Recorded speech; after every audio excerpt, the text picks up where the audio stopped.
the only purpose of man's sojourn on this earth is to seek God.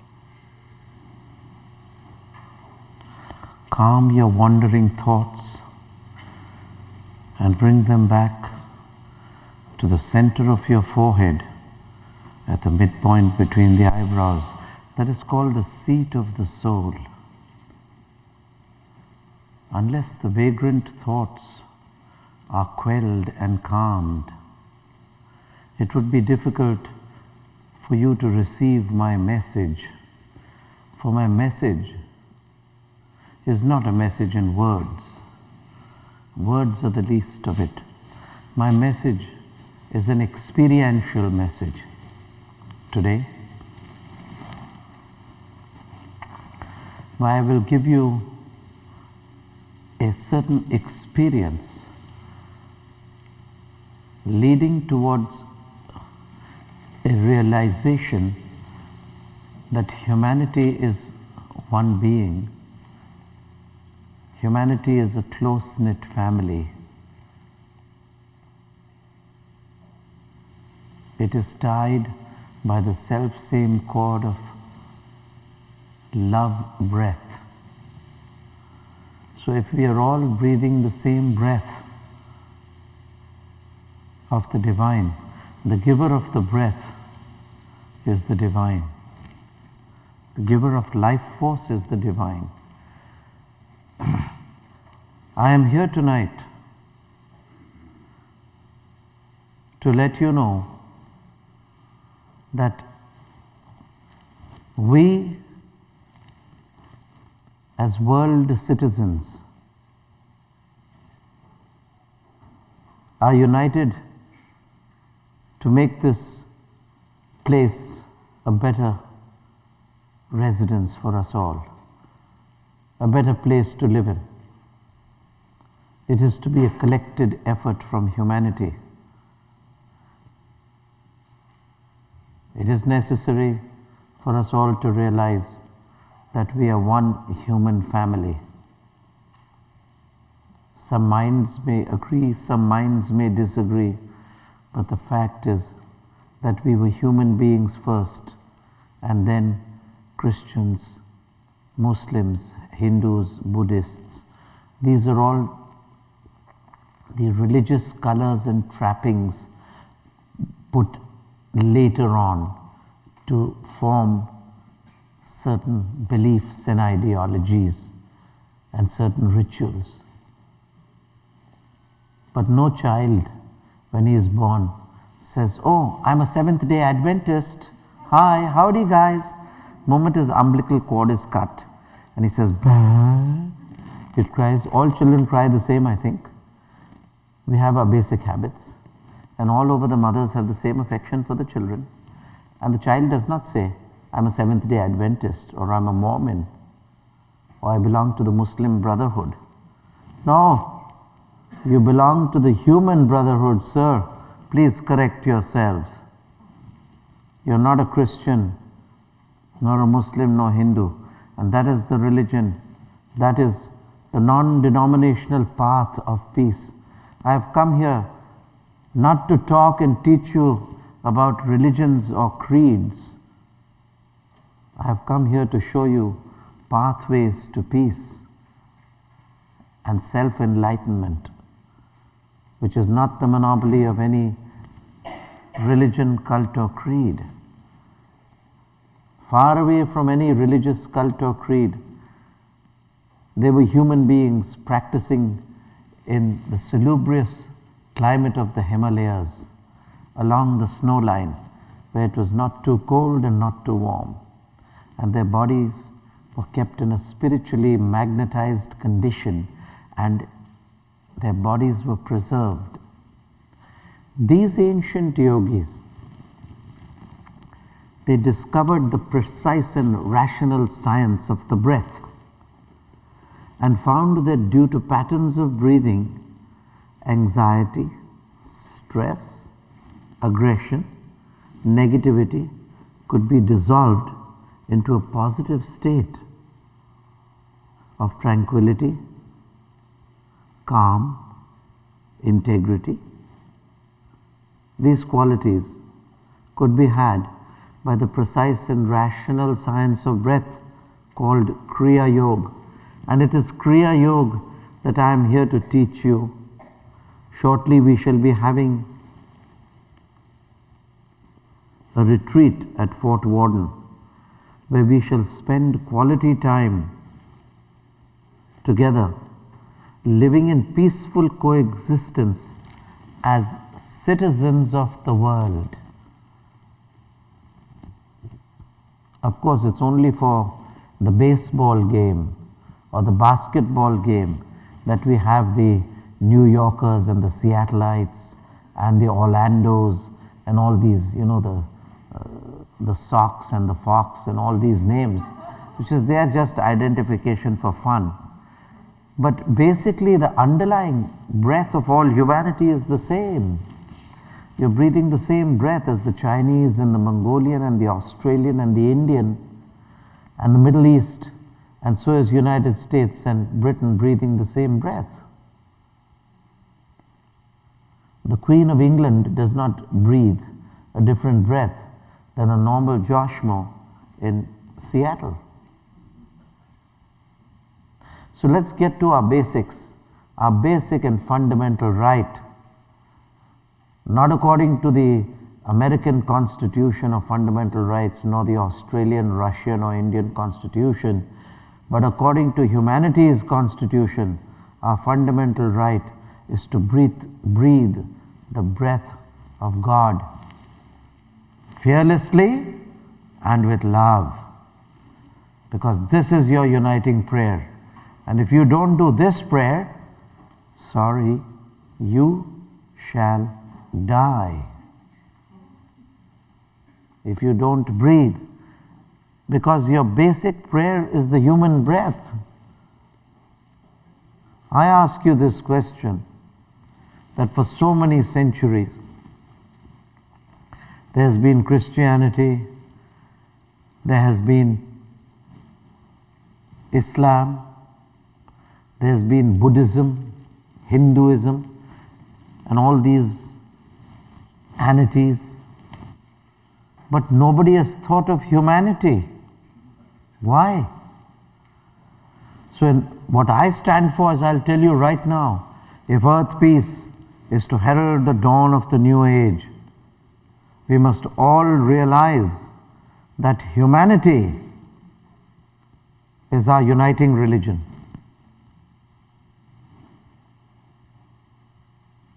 Breath, our uniting prayer. And consciousness,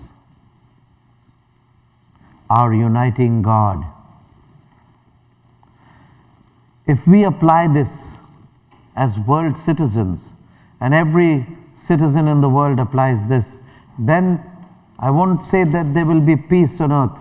Then there will be hope for peace on earth and goodwill to all humankind. But with different religious sects and political ideologies, this is a far cry.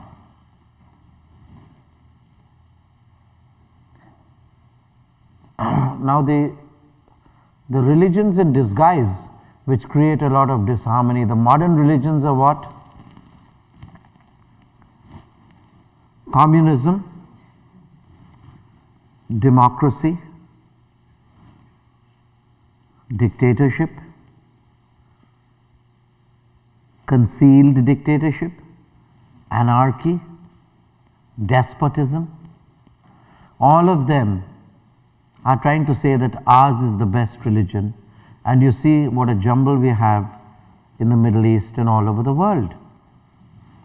You will say, Gurunath, why are you talking about this? This is politics. Of course I will talk about it, because I'm a citizen of the world. And I have a right as much as the president of Russia or America or India, because it is you and I who's made them. If we didn't vote for them, they wouldn't be there. So we have a public forum here on which to discuss the pathways to peace. And we must set these differences aside. We must set these differences aside if we are to live in peaceful coexistence in the world. I hope my talk to you is very simple and very clear.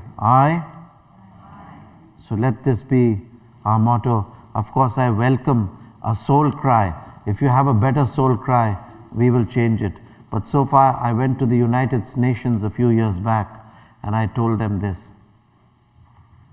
that if earth peace is to herald the dawn of the new age, let us all realize that humanity is our uniting religion, breath our uniting prayer, and consciousness our uniting God.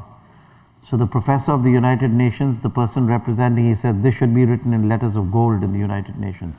So here we are trying to sincerely unite a people. It's so easily to convince you all, because you are the simple citizens of the United Nations. You have a certain purity. I don't say your heart is totally pure or it's totally white, but I do say that there's a certain portion of space in your heart which is totally pure. That is the light of God. That's His spark shining in you. So don't give up hope. Along the beam, climb up to the sun and become like the sun, your God. And what does the Lord say? I am the sun, you are my ray. I am the sun, you are my ray, you must become the whole. By ceaseless meditation, your spirit shall unfold. The ray become the blazing sun. The ray become the blazing sun, yourself as me behold. So this is what it is. This is how the Lord God encourages us. This is the only thing we should be thinking of and the only thing we should be doing. And all the nations in the world today, if they get together, we can have peace. People are making efforts for peace. I'm not saying that we aren't. But earth peace through self-peace shall not come about through a United Nations organization, because there will be political agendas. It will come about through a United Minds organization. Now to make your minds peaceful and calm, there is a certain pathway to peace, a certain life and livingness. It's called a rhythmic breathing, the science of Kriya Yoga, which soothes your nerves and calms your mind. So you will be in a state of well-being and happy. You will not have a sick mind. You see, a sick mind is always shooting one another, always creating a disturbance. But if your mind is calm and has a state of well-being, then why should you be an enemy to your neighbor? Why should you? There's something wrong in the mind. There's a certain aberration in the mind. There's a sickness. And this sickness does not have to be dealt with by outside means. Of course, there's the court, there's the jury, there are outer medicines, but there's an inner pathway too, called the pathway of union of the individual consciousness with the universal consciousness, with you, the individual consciousness, in unity with God, the universal consciousness. And that unity of the individual with the universal consciousness is called yoga. And to that purpose and teaching, I am here before you, to teach you that, to make you experience that this pathway is non-denominational. It contradicts no religion but complements all and helps you do what you're doing better. Take this message, O children of the divine, before it becomes too late. We do not want to pay fines for what we have not done. We don't want karmic repercussions. Let us be custodians of the earth and of the peace of humanity, unless each one takes it upon himself to live his life according to peace, the precepts of peace. No change will come about. But that is not enough. He should be able to bring about that precept and concept of peace. He should be able to bring that about. This is very, very important to know. Now, I'm going to explain to you what Kriya Yoga is. And after I explain to you what Kriya Yoga is, I will take some question answers. Kriya Yoga is the science of life force energy control. It is the science of rhythmic breathing with electricity in it. The electricity is called prana. The Kriya Yoga is a system of rhythmic spinal breathing which involves two currents, the pranic current and the apanic current. It is to do with the chitti, which the Chinese took from us and made Tai Chi. The original word of Tai Chi is found in the Sanskrit word of chitti. India was a beacon of light and still is the beacon of light for the whole world to live the inner life of peace and love. And so the science and its techniques are all with the Indian masters who are ready to give it freely to those who practice diligently without any attachment of religion, cult or creed, except that we are human beings, we breathe and we have a consciousness. That's all. So when you exercise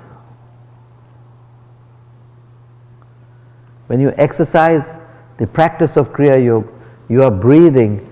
There's one breath which comes from the base of the spine, from the perineum, climbs up the hollow tube of the spinal cord and rests in the center of the skull in the third eye. This is known as the pranic current. It is of a soothing nature and calms the vagrant thoughts. Man and woman live in a bedlam of misery created by their own thoughts. All of us.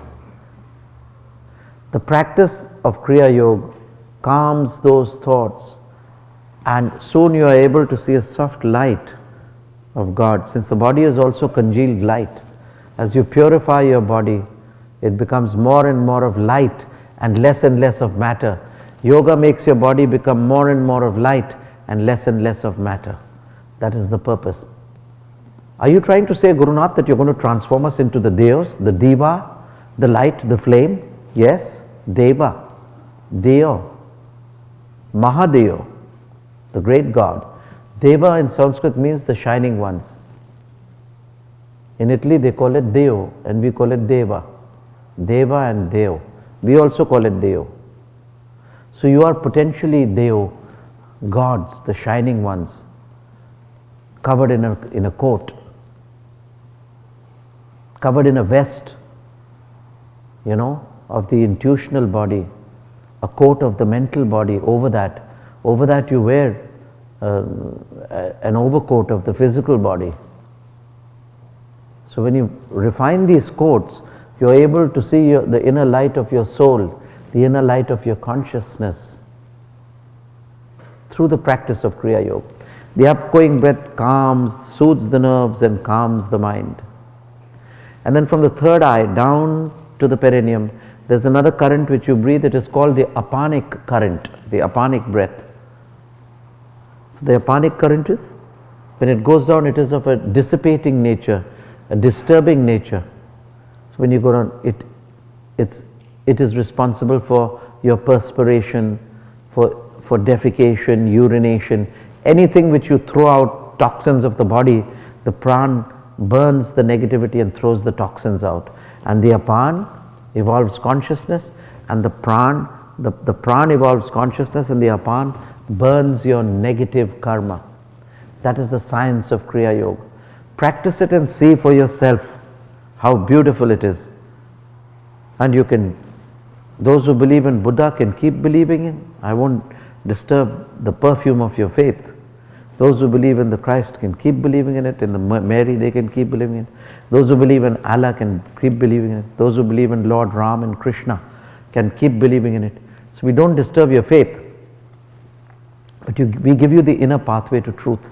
And therefore, it is a must that not only must you try and be led into this technique, empowered into this technique The door must be opened by initiation and practice it, but also spend quality time.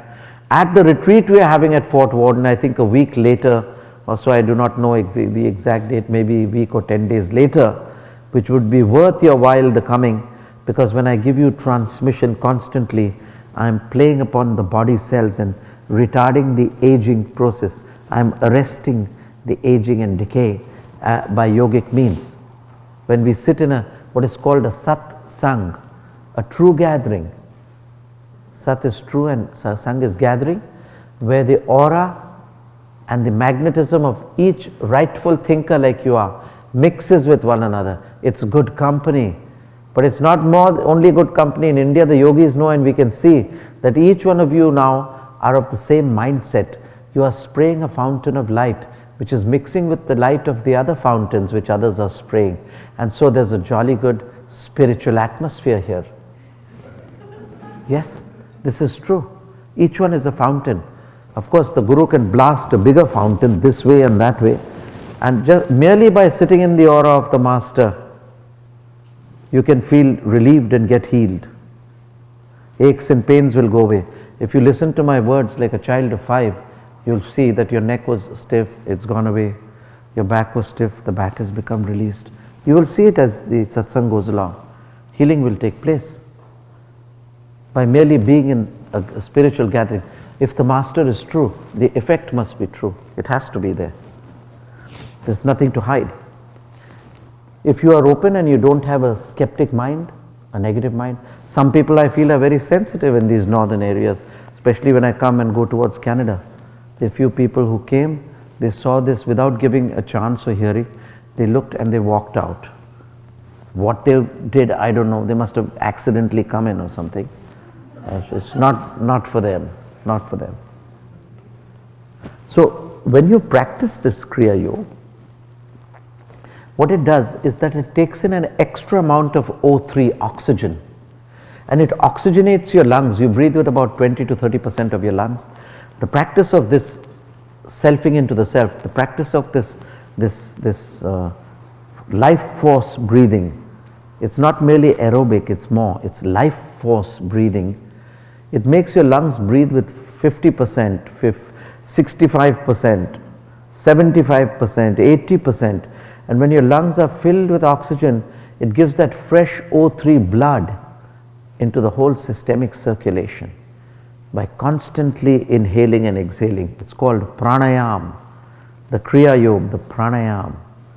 So what it does, it keeps your body in a spiritually magnetized condition. It's the first thing that Kriya Yoga does. By burning the toxins of your body, it keeps it in a spiritually magnetized condition. Now here a lot in Seattle and other places, especially ladies more, the men also do it, they follow the ladies of course, but they're very interested in, when you ask them, what are you doing? I'm detoxing. Ladies are always detoxing. I said, how about living life for them? No, I'm busy detoxing. They either eating these salads and kombucha and all this stuff, these fancy things. So I've been in their company and they detoxed me also. They give me, you have to have this kombucha, so you have to take it. They're very strong in their conviction. Caesar salad, garden salad, kombucha, and all these nice things, vitamin K, vitamin C, along with vitamin E, get free of the X radicals. It's a very nice thing. And I'm very happy that they do it. I've learned a lot from them. The salidarians are solidarians. They're very solid, the salidarians. So it's very good. So it's good. And so the husband comes from work and all, and he'll have this thing, so he also has to eat it. There's no question whether he likes it or not. There's no way. He doesn't stand a chance. Otherwise, he's out. If he doesn't eat that, he's in the doghouse. Everybody knows what the doghouse is, and everybody, all of the men must have had a faint idea what the doghouse is, how it feels. Okay. Now what I'm trying to tell you all is, I've come with the good news that this breathing internally burns the toxins of your body. It's a better detoxifier. it burns the poisons, it detoxes you completely. The Kriya Yoga, if you do 144 a day, you'll feel your face is glowing, and people will literally ask you, what have you been doing? What's wrong? Why is your face glowing? Is there some secret you're hiding? And you go to your girlfriend and she'll tell you, you're definitely hiding a secret from me. I won't talk to you unless you tell me. But if you practice regularly, I promise you that your cells will be kept in a spiritually magnetized condition, and you will detox your body. This is very, very important to know. So the first thing is detoxing the body, throwing out the poisons. You can keep to your salads and keep to your kombucha and drinking a lot of water. I'm not saying you shouldn't do that. It's very easy, but do the pranayama. Second thing that the Kriya Yoga does is that it gives you a peace of mind. This comes later as you keep practicing. So first is keeps the body in a spiritually magnetized condition. Secondly, it arrests the wear and tear of the body. I'll tell you how. If you're taking oxygen by superior means of Kriya Yoga and Pranayama, and your lungs are filled with, you're breathing with 20% and then you're breathing with 80%, you have more oxygen. So the heart finds it unnecessary to beat. The heart, they say in 24 hours, it does 18 tons of work with the blood in the system and the energy expended, equivalent to 18 tons. When you breathe by superior means of yoga and pranayama, the heart beats slower because this oxygen is already filled in the lungs. It does not need to work so hard, so it sustains quiet.